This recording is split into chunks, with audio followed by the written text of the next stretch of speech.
Nyai Roro Kidul, Ratu Laut Selatan di Indonesia.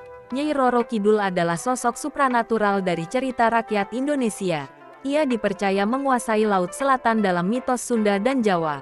Dalam mitologi Jawa, Kanjeng Ratu Kidul merupakan ciptaan dari Dewa Kaping Telu yang mengisi alam kehidupan sebagai Dewi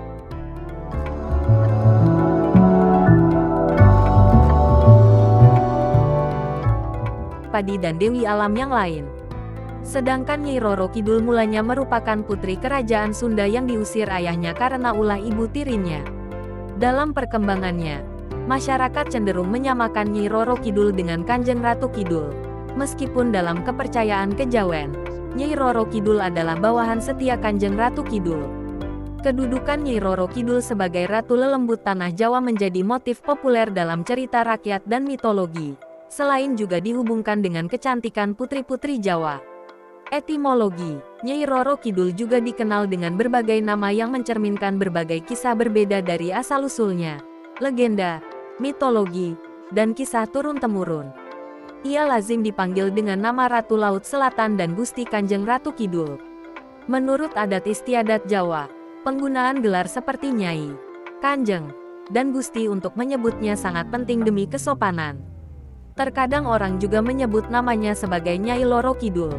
Bahasa Jawa Loro merupakan sebuah homograf untuk dua dan sakit, menderita.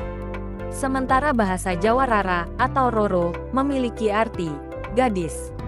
Seorang ortografer Belanda memperkirakan terjadinya perubahan dari bahasa Jawa kuno Roro menjadi bahasa Jawa baru Loro, sehingga terjadi perubahan arti dari gadis cantik menjadi orang sakit.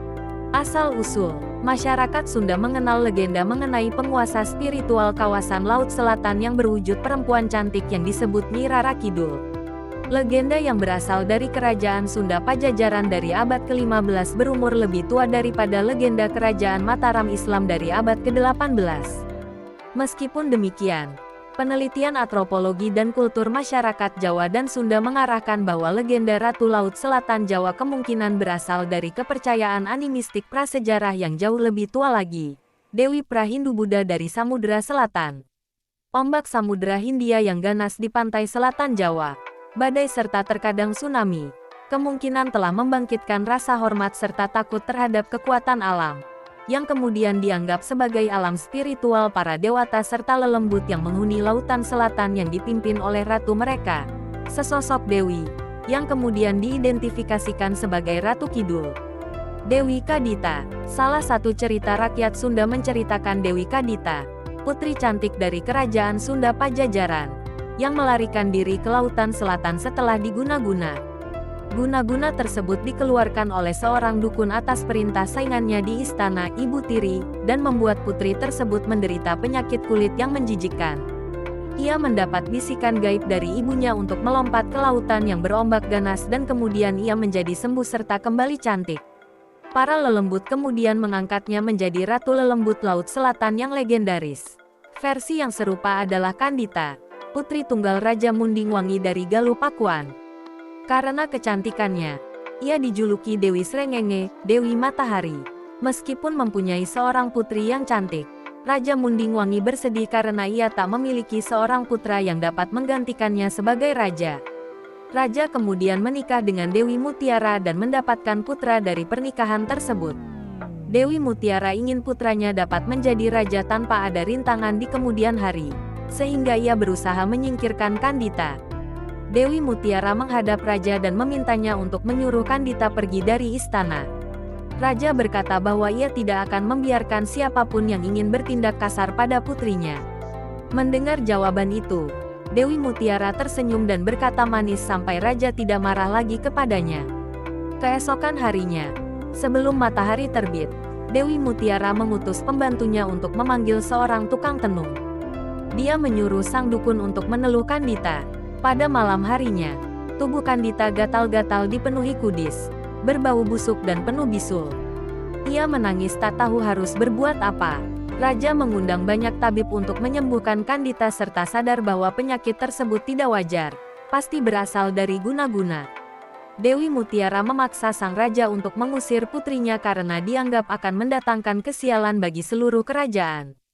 Karena sang raja tidak menginginkan putrinya menjadi gunjingan di seluruh kerajaan, ia terpaksa menyetujui usulan Dewi Mutiara untuk mengasingkan putrinya dari kerajaan. Kandita pergi berkelana sendirian tanpa tujuan dan hampir tidak dapat menangis lagi.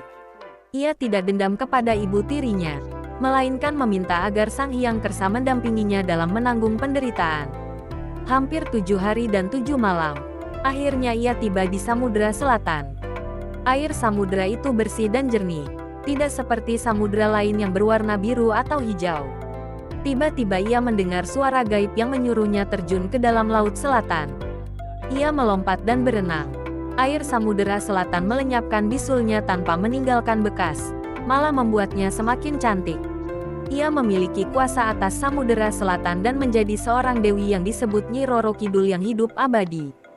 Kawasan pantai Palabuhan Ratu secara khusus dikaitkan dengan legenda ini. Putri Banyu Bening Gelang Kencana. Dalam salah satu cerita rakyat Sunda, Banyu Bening air jernih menjadi ratu dari kerajaan Joyokulon.